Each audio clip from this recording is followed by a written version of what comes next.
My name is Mary Brown. I've been working as a receptionist at St. Mary's Regional Hospital in suburban Columbus, Ohio for 8 years now. I'm 38 years old. People often say I have a gentle and reserved personality, but when it comes to my 6-year-old son Jacob, I'm ready to face any challenge. These days, it's just my son and me. But I remember the days with my husband Matthew as clearly as if they were yesterday, even though it's been 10 years since we first met. It was an ordinary spring afternoon. While I was organizing insurance documents at the reception desk, a young man was brought into the emergency room with an injury to his right arm from a construction site accident. That encounter would change my life forever. Matthew Brown was 30 years old at the time. As a construction site supervisor, he was always strict about safety management. That day, he had been checking the scaffolding himself to ensure the safety of new workers when he had a minor fall. "Are you all right?" I asked, and despite wincing in pain, Matthew gave me a gentle smile. "Thank you, but this injury isn't anything serious." The next 2 years of dating were like a dream. Matthew was sincere and always thoughtful of others. On weekends, we enjoyed picnics at the local park and participated in church volunteer activities together. Our wedding was small but heartwarming. We exchanged vows at First Presbyterian Church, surrounded by close friends and family. Matthew's mother, Carol, appeared to bless our marriage and even paid for the ceremony. "Mary, I'm so happy to welcome you as my son's wife." Looking back now, perhaps there was something dark lurking behind Carol's smile that day. But at the time, I couldn't notice it. A year after our marriage, our son Jacob was born.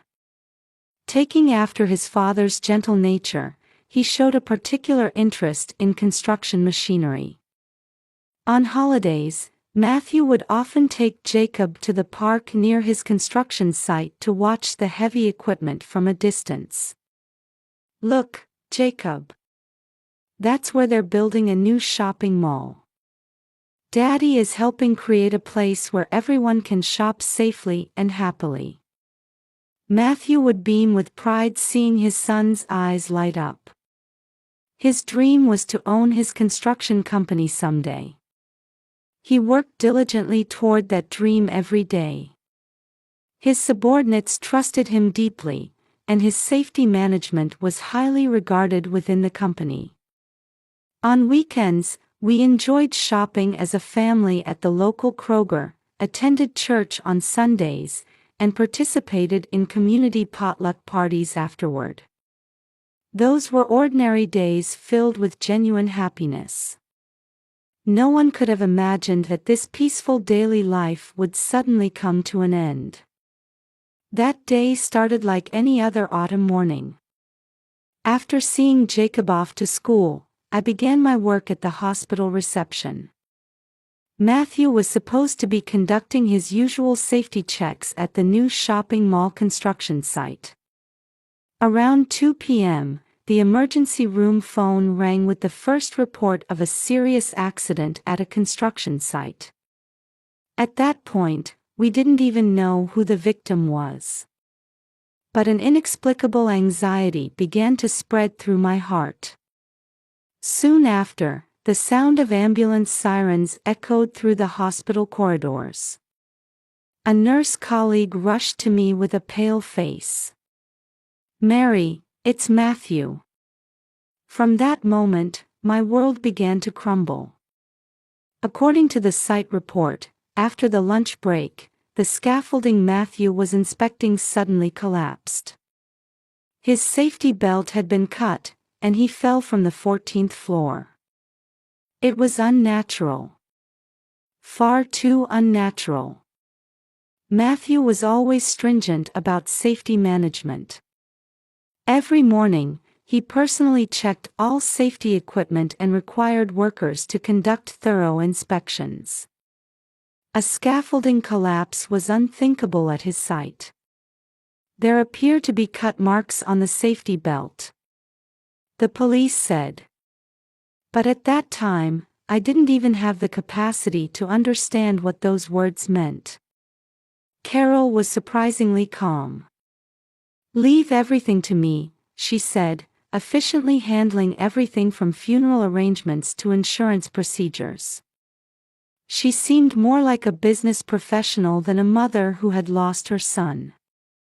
Jacob couldn't accept his father's death. "Did Daddy go to work again? When is Daddy coming home? Can't we go to the amusement park like Daddy promised?" Every night, I cried watching my son's sleeping face, feeling lost about how to go on living. Financial reality hit us like a tidal wave. Mortgage payments, Jacob's school fees, daily living expenses. My hospital's salary couldn't possibly cover it all. Matthew's life insurance should have helped, but somehow the paperwork Carol was handling had gone missing. "Don't worry, Mary. Come to my house," Carol suggested. "It doesn't make sense for me to live alone in that big house. And it's close to Jacob's school." That proposal seemed like our only hope, as we were grasping at straws. On moving day, Carol's house in suburban Columbus was an impressive single-family home that exuded wealth. The well-maintained garden was overflowing with seasonal flowers, creating an elegant atmosphere. But Jacob seemed uneasy. "Mommy, are we going to live here?" I squeezed my son's hand tightly as he asked in a small voice. The first signs of something wrong appeared that very day. "Let's put away these photos," Carol said, pointing to our precious pictures of Matthew. "It's better to store away painful memories." After that, my unease grew as Carol rushed to dispose of Matthew's belongings and obsessively checked documents. Particularly disturbing was seeing her searching through piles of papers in Matthew's study late into the night. But at that time, I still didn't understand. This was just the beginning of hell. Strangely, Carol intercepted all communications from the police investigating Matthew's construction site accident. "You focus on overcoming your grief," she would say. At the memorial service at First Presbyterian Church, Carol was the center of sympathetic attention. Everyone praised her. What a strong person, taking care of her daughter-in-law and grandson even after losing her son. However, the moment we left the church, Carol's attitude completely changed. I'll never forget the cold look she gave in the car. Now the real work begins. We would soon learn the meaning of those words. A week after moving into Carol's house, our slave-like existence began. "You're both useless. I won't tolerate freeloaders." We would be woken by Carol's cold voice while it was still dark outside. Even Jacob was forcibly dragged from his bed, his small body trembling. Freeloaders. Work every day. This wasn't just helping with housework.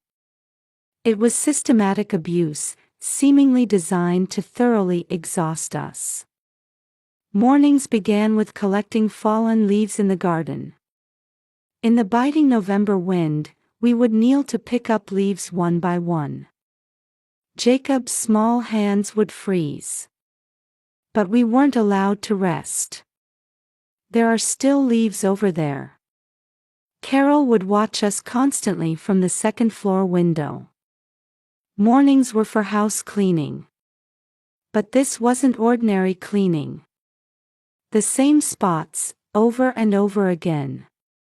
No matter how many times I mopped the floor, I would always be ordered to do it again. Matthew's old study, in particular, required an obsessive level of cleanliness. Take all the books out and wipe each spine. Clean the dust from the shelf gaps with cotton swabs. Check between the wall and bookshelf, down to the smallest details. Lunch had to be eaten in 15 minutes. Not in the kitchen, but in a corner of the garage, hurriedly eating cold sandwiches. Warm meals had become a luxury. Afternoons were filled with more gardening and deep cleaning. Moving heavy furniture, pulling up carpets, wiping walls, polishing windows. My arms would shake, my back screaming in pain. That pace is too slow.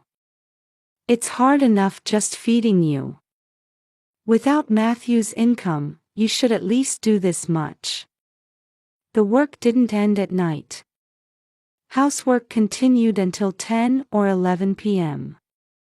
Carol was particularly obsessed with organizing the storage room. Open all the boxes and check the contents. Don't throw away any old documents.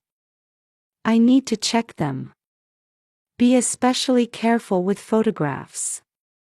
Jacob's behavior began changing day by day. My once bright and active son became quiet at school and stopped playing with friends. His teacher, Mrs. Johnson, called. Recently, Jacob often falls asleep in class. He's also not turning in his homework. I began hearing my son's muffled crying at night more frequently. Seeing him sleep clutching Matthew's photo under the covers broke my heart a little more each time. But we couldn't escape.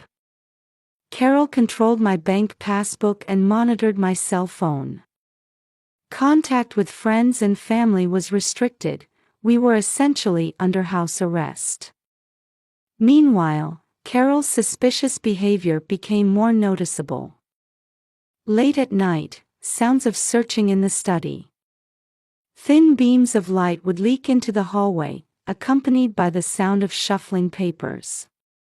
Sometimes, I would hear her talking quietly on the phone. "Haven't you found those documents yet?" "Yes, we still have time." During weekdays while I was working at the hospital, Carol apparently made frequent trips to the bank. Our neighbor Susan told me about this. "Carol's been going to First National Bank a lot lately. She seems to stay for hours." Particularly concerning was her obsession with a specific drawer. The locked bottom drawer of the large wooden desk in the study. Carol checked its key every night. One day, when I was cleaning near that drawer, Carol suddenly came running, her face contorted. "Don't touch that." Her voice carried an intensity I'd never heard before. Fear? Panic? Or anger? Then came the decisive incident. One night, Jacob was suffering from a high fever. As I tried to manage with over-the-counter fever medicine, he nearly lost consciousness. "Please, let me take him to the hospital." Carol coldly responded, "I won't allow such waste. It doesn't matter to me if that child dies." At that moment, something changed within me. This wasn't just abuse. It was part of something more terrifying, a larger plan. Matthew's unnatural accident. The missing insurance money. The suspicious late-night phone calls. The bank visits. And whatever was in that drawer. Everything was starting to connect. As the first anniversary of Matthew's death approached, Carol's behavior became increasingly erratic. She became more aggressive than before, shouting over trivial matters. The sound of her late-night phone conversations became more frequent. "We're running out of time. We have to do something before the anniversary. Then Carol began hastily disposing of documents. The sound of the shredder echoed late into the night, and the smell of burning paper wafted from the backyard. Then came the fateful day. The day before Matthew's first death anniversary. As cold rain fell steadily, Carol left saying, "I have business at the bank." Taking this chance, I made the decision to search the study. The thorough cleaning I'd been forced to do would unexpectedly prove useful. Behind the bookshelf was a hidden safe. Usually, an expensive vase sat there, which we were never allowed to move. I reached out and found it. Old newspaper clippings. Wealthy real estate couple dies, son left behind. In the article was a familiar photo of a young boy. Matthew. And underneath, a stack of court documents. Adoption records. Insurance claim forms. Property title transfer procedures. All forged documents in Carol's handwriting. No way. Just then, the doorbell rang. As I hurriedly replaced the documents and started down the stairs, I heard a male voice from outside. Columbus Police Department. Is Caroline Williams here? Then another male voice. Representative from Bradley and Associates law firm. At that moment, I made eye contact with Carol, who had returned through the back door. Why are you? The color drained from her face as her whole body began to shake. We have a warrant.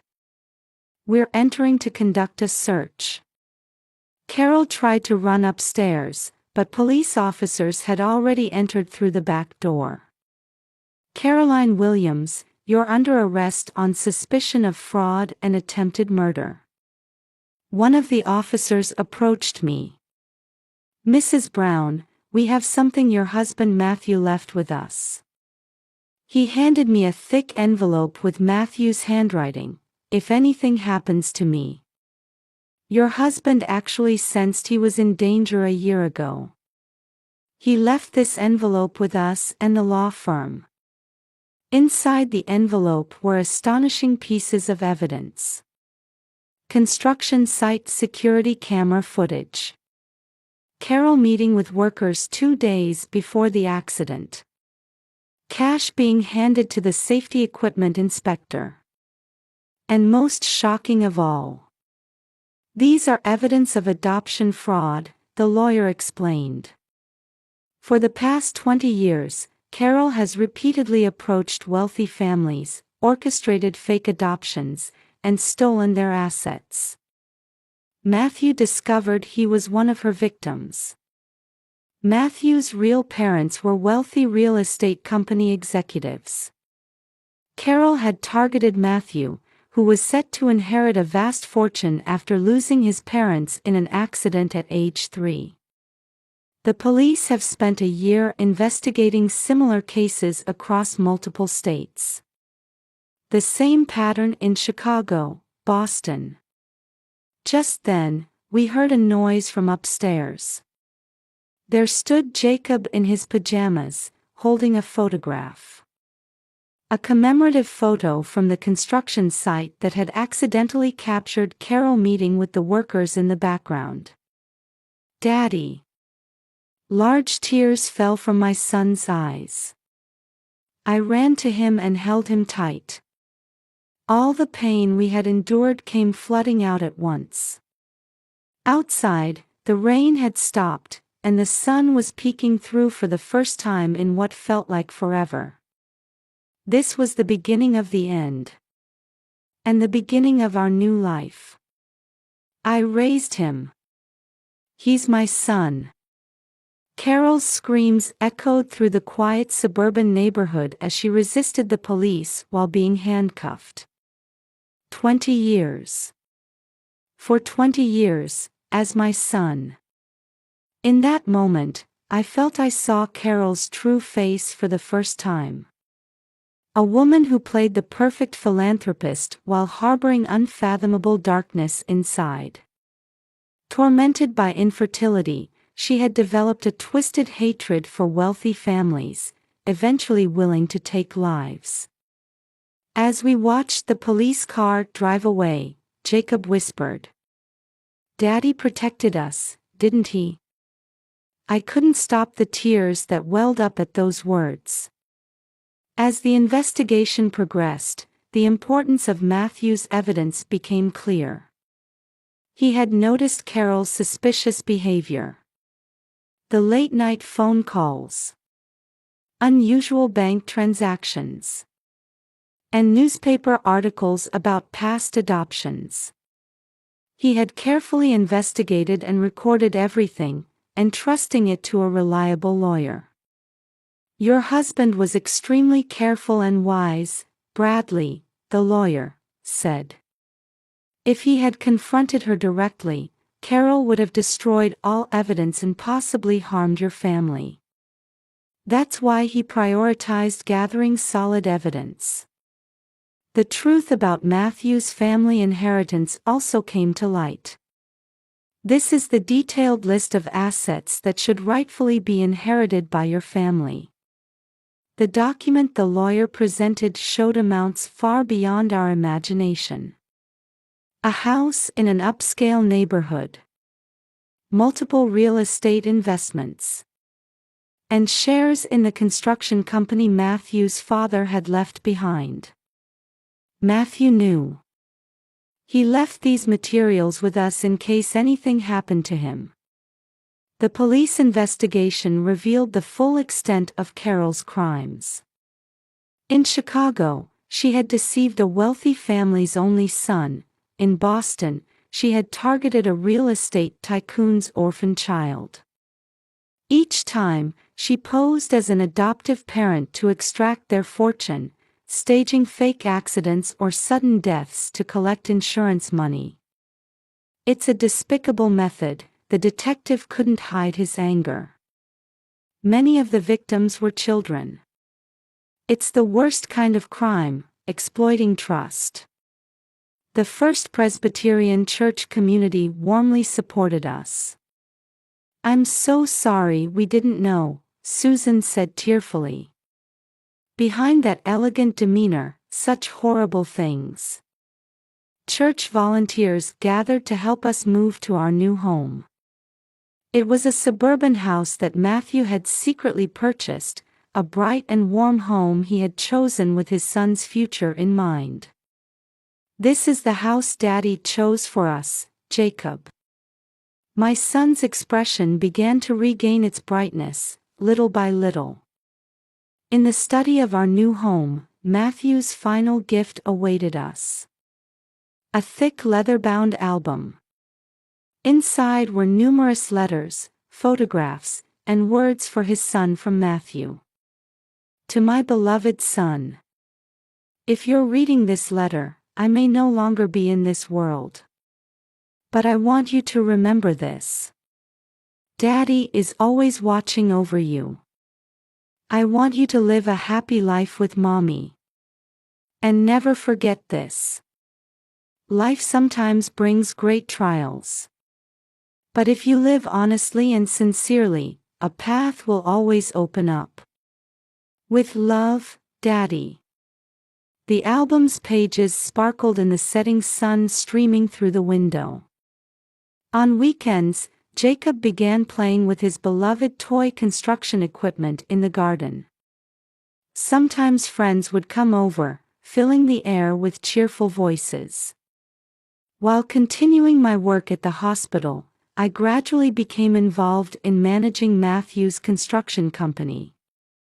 "We want to protect the company, respecting your wishes, ma'am," the veteran employees offered their cooperation. And Matthew's dream of running a safe and honest construction company was surely carried on. In our new home's garden, we planted the type of tree Matthew loved. It's beginning to grow steadily now. When spring comes, it will surely bloom with beautiful flowers. Just like our new life. The bond between mother and son, strengthened through adversity. And the love of a husband who protected us until the very end. All of these will remain forever etched in our hearts as irreplaceable treasures.